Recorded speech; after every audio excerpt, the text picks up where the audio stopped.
Friends नमस्ते। आज हम कक्षा 10 की प्रश्नावली 4.3 के बारे में अध्ययन करेंगे। 3 का 10वां सवाल है, मैसूर और बेंगलोर के बीच की 132 किलोमीटर यात्रा करने पर एक्सप्रेस रेलगाड़ी और सवारी गाड़ी से 1 घंटा कम समय लगती है। मतलब एक्सप्रेस गाड़ी कम समय लगती है। मध्य स्टेशनों से ठहरने का समय को ध्यान में नहीं लिया जाए। यदि एक्सप्रेस गाड़ी की औसत चाल और सवारी गाड़ी की औसत चाल से 11 किलोमीटर अधिक हो तो दोनों की रेलगाड़ी की औसत चाल, मतलब दोनों रेलगाड़ियों की चाल ज्ञात करें। माना कि सवारी गाड़ी की चाल, माना कि सवारी गाड़ी की चाल बराबर x। तो एक्सप्रेस गाड़ी की चाल, एक्सप्रेस गाड़ी की चाल 11 किलोमीटर प्रति घंटा अधिक है, तो इसमें अपन 11 जोड़ देंगे, प्लस 11। अब इसने कहा है कि दोनों के बीच में दूरी 132 किलोमीटर है। मैसूर और बेंगलोर के बीच की दूरी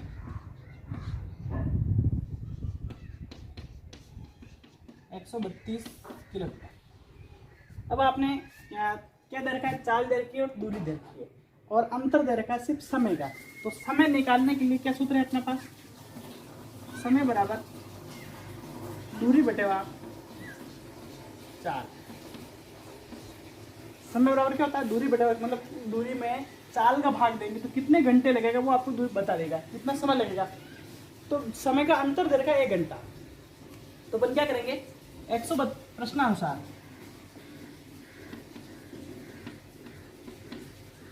132 में भी चाल का भाग देंगे अपन, ये चाल का भाग दिया। अब जो तेज चलती है वो कम समय लेती है, तो माइनस दूरी तो वही 132 और आपने चाल बढ़ा दी x प्लस 11। अब अंतर कितना है समय में, 1 घंटे का। अब इन दोनों का अपन क्या लेंगे, लेसे लेंगे, x कोष्टक x प्लस 11। अब x का भाग इसमें लेंगे, x प्लस 11 बचेगा, तो 132 x प्लस 11, ये आपका माइनस है। x प्लस 11 का भाग इसमें देंगे, क्या बचेगा, x बचेगा, तो 132x बराबर। अब इसको अपन कोष्टक खोल से गुणा करेंगे तो क्या हो जाएगा, 132x, तो ये हो गया 132 को 11 से गुणा करो,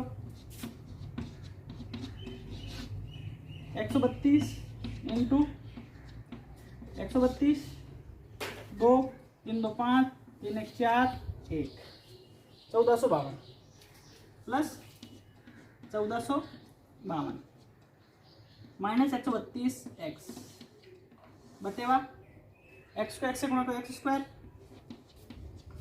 प्लस 11x बराबर 1। अब देखो यहाँ पर 132 ये प्लस के या माइनस के हैं, 132 है तो 132 आपके हो गए। अब आपके इधर एक ही है तो इसको अपन क्रॉस गुणा कराएंगे, तो 1 से गुणा करने में किसी कंडीशन में कोई फर्क नहीं आता है। तो क्या कंडीशन बैठी, देखो 1452 तो अकेले रह गए आपके सामने, और ये एक्स स्क्वायर प्लस 11x 1 से गुणे में हुआ तो क्या हुआ, एक्स स्क्वायर वो कवर रहेगा प्लस 11x। अब आपको इस संख्या को पक्षांतरण करना है, तो x square plus 11x minus 1452 बराबर क्या आएंगे, 0।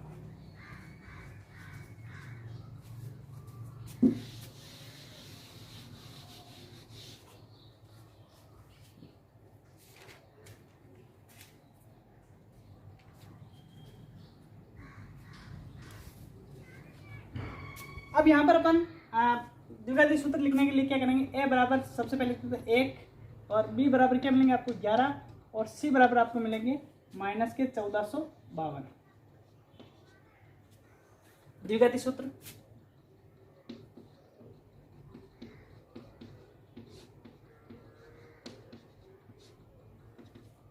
माइनस b प्लस माइनस नीचे लिख रहा हूँ मैं, minus b plus minus b square minus 4ac बटेवा 2a। अब इसको अपन दो विधि से भी कर सकते थे, लेकिन ये प्रश्नावली द्विघात सूत्र के कारण है, इसलिए अपन द्विघात सूत्र से इसको हल कर रहे हैं।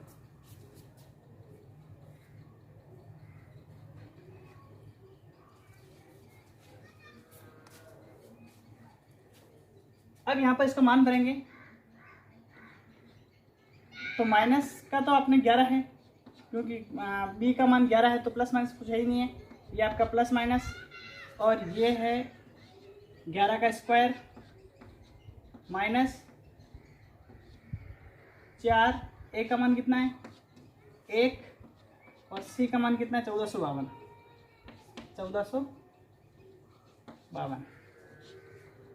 बटेवा 2 × 1।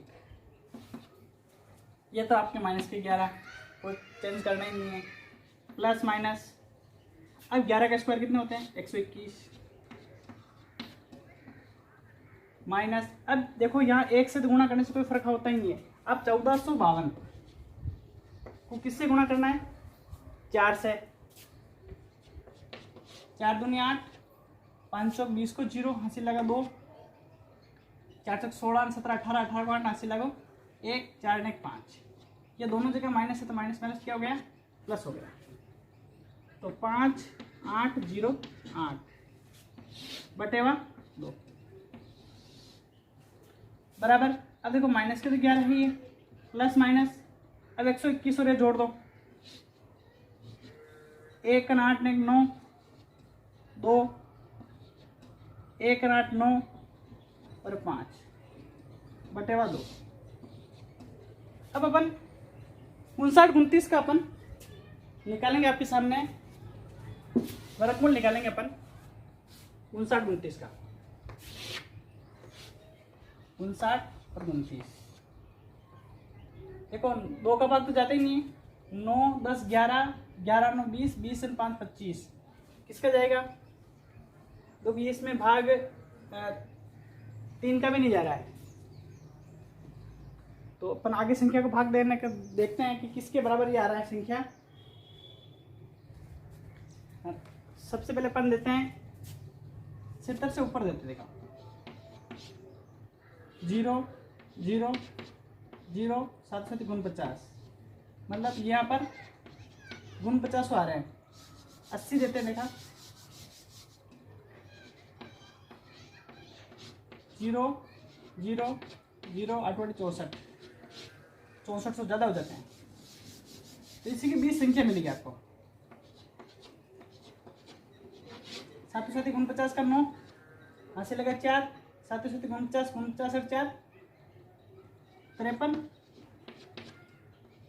9 3 और 5 दोनों संख्या सेम है, 9 और 9 3 12 को तो हासिल लगा 1, 6 3 9 और ये 5, कितना है 77। तो इसका मतलब इसका लघुत्तम कितना हुआ 77, माइनस 11 प्लस माइनस 77 बटेवा 2।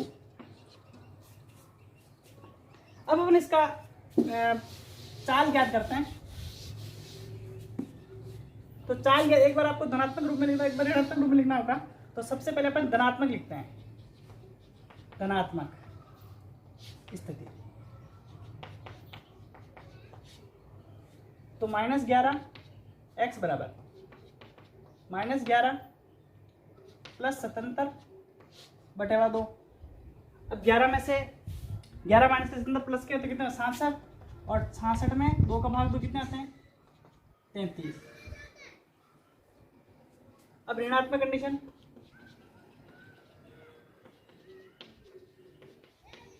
ऋणात्मक स्थिति,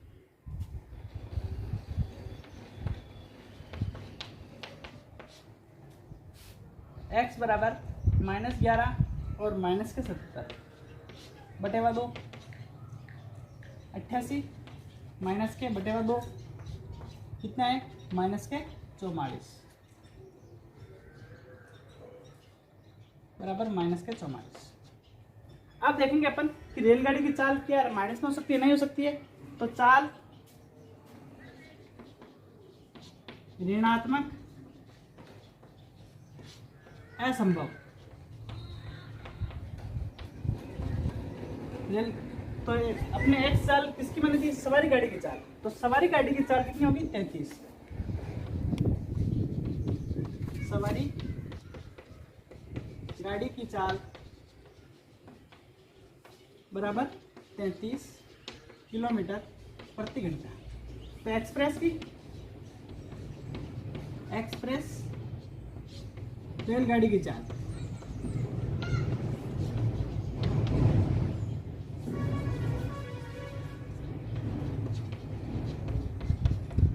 रेलगाड़ी की चाल। सवाल का आंसर क्या है कि उसकी 11 किलोमीटर अधिक है, तो क्या हो जाएगी? 33 + 11 बराबर 44। तो दोनों चालें अपने पास सामने आ गई है।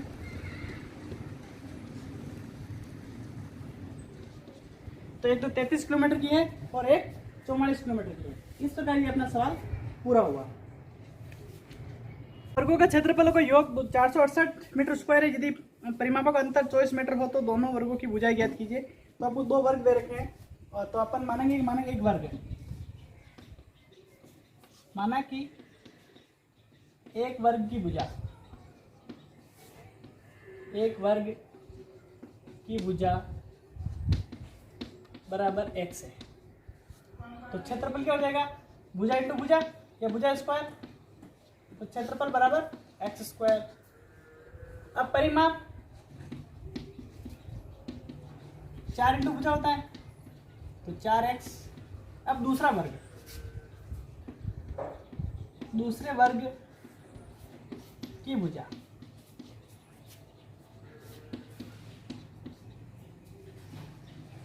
बराबर y। तो क्षेत्रफल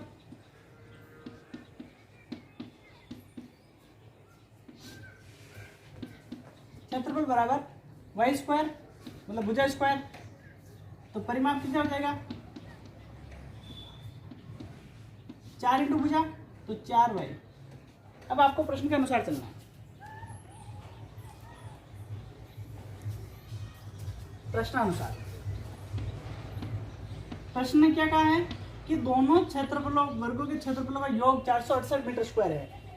तो x square plus y square बराबर 468। अब सेकंड कंडीशन क्या है? इनका परिमापों का अंतर। ये तो समीकरण नंबर 1। परिमाप का अंतर क्या है इसमें? तो 4x - 4y बराबर 24। अब हम 4 का भाग पूरे में जाना है, तो क्या हो जाएगा? x - y बराबर 6। इस y को अपन पक्षांतर करेंगे, क्या हो जाएगा? x बराबर 6 + y। यह समीकरण नंबर आपका 2 है। अब x की जगह पर आप समीकरण 1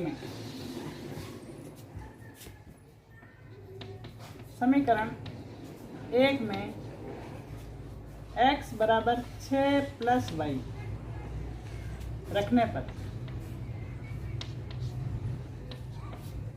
अब समीकरण 1 आपका ये रहा, x square plus y square बराबर 468।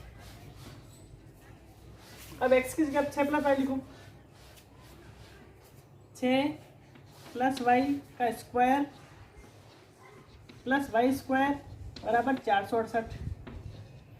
अब यहाँ पर एक सूत्र का प्रयोग करेंगे, a + b का होल स्क्वायर बराबर a + b का whole square, a square plus 2ab plus b square. इस सूत्र इसमें प्रयोग करेंगे तो क्या हो जाएगा? देखो 6 का स्क्वायर प्लस 2, a का मान 6 है और b का मान y है, प्लस y स्क्वायर बराबर 468। गुणा करते हैं, देखो 6 का स्क्वायर तो 36 होता है, प्लस 6 दूना 12y और प्लस y स्क्वायर बराबर 468। अब y कितने हो गए? 2y square plus 12y। अब ये 36 प्लस के हैं और 468 से इधर लेकर माइनस के 468 हो जाएंगे बराबर 0। अब अपन इसको हल करेंगे, मतलब माइनस करेंगे। 4 से मैं 36 घटा दो, 8 को 6 गया 2 और 6 में 3 गया तो 3 और ये 432 माइनस के तो 2y² प्लस 12y माइनस 432 बराबर 0। अब ये समीकरण पूरे में किसका भाग जा रहा है? 2 का भाग पूरा जा रहा है, मतलब पूरे समीकरण में 2 का भाग जा रहा है। 2 का भाग देने पर पूरे समीकरण में 2 का भाग देने पर, क्योंकि समीकरण थोड़ा सा छोटा हो जाएगा और गुणा भाग कम हो जाएगा, इसलिए 2 का भाग देने हैं। बाकी नहीं देते भी आप हल कर सकते हो उसे। 2 का भाग देने पर समीकरण थोड़ा छोटा हो जाएगा, तो क्या होगा? y² प्लस 6y माइनस 216 बराबर 0। अब यहाँ पर द्विघात सूत्र का प्रयोग करेंगे, तो a बराबर क्या होगा आपके पास? 1, b बराबर मिलेंगे आपको 6 और c बराबर है माइनस के 216। द्विघाती सूत्र, द्विघाती सूत्र, द्विघाती सूत्र क्या आपके पास? Minus b plus minus under root b² minus 4ac बटेवा 2a।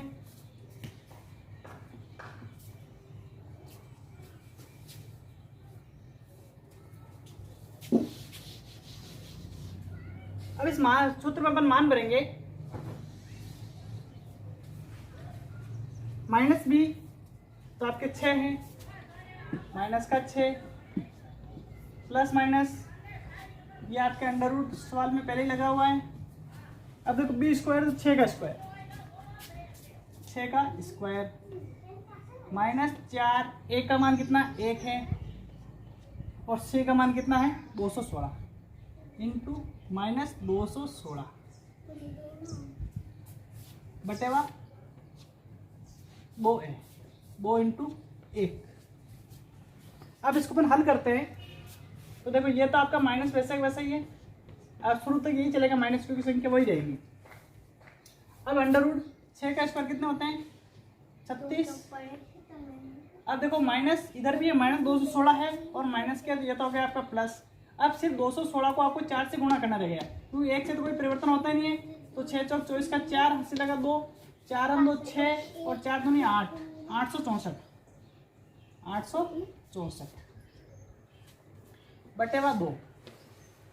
अब इसको अपन दोनों को जोड़ते हैं, बराबर माइनस 6 प्लस माइनस 6 4 10 को 0 हंसी लगो 1, 4 6 10 को 0 हंसी लगो 1, 8 9 900 हो रहे हैं बटेवा 2। तो 900 का वर्गमूल कितना होते हैं? 900 का वर्गमूल 3 का वर्गमूल कितना होता है? 30 सॉरी 3 का वर्ग 9 होता है, तो 30 का वर्ग 900 हो जाएंगे। तो इसका वर्गमूल कितना हुआ आपके पास? 30 हुए। Minus 6 plus minus 30 बटेवा 2। अब अपन धनात्मक कंडीशन लेंगे सबसे पहले, धनात्मक स्थिति। x बराबर क्या होगी? माइनस 6 सॉरी y, क्योंकि y ही बचा अपने पास और y ही लिया था, लास्ट में y बचा था, तो y का मान निकलेगा माइनस 6 प्लस 30 बटेवा 2। 30 में से 6 के 6 माइनस के तो 24 में 2 का भाग कितना है? 12। अब है ऋणात्मक, ऋणात्मक स्थिति। ऋणात्मक स्थिति क्या हो जाएगी? माइनस के 6 और माइनस के 30 बटेवा 2, तो संख्या क्या होगी? माइनस के 18। किसी भुजा की लंबाई माइनस हो सकती है कि नहीं हो सकती है? तो एक वर्ग की भुजा 12, एक वर्ग की, इसको तो आप असंभव कर दो,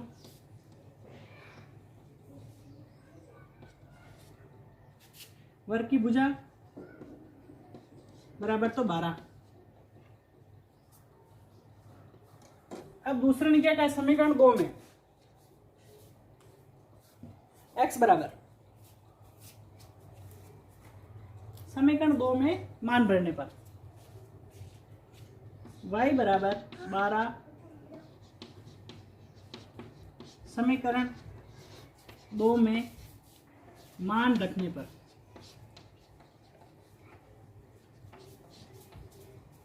अब देखो ये समीकरण हो रहा है, तो x बराबर क्या हो जाएगा, x बराबर 6 + 12, 6 + 12 बराबर कितने हो जाएंगे, x बराबर 18। तो एक की भुजा आपको कितनी हुई, 12, और दूसरे की भुजा हुई 18। इस प्रकार देखते रहिए, सीखते रहिए। Thank you very much.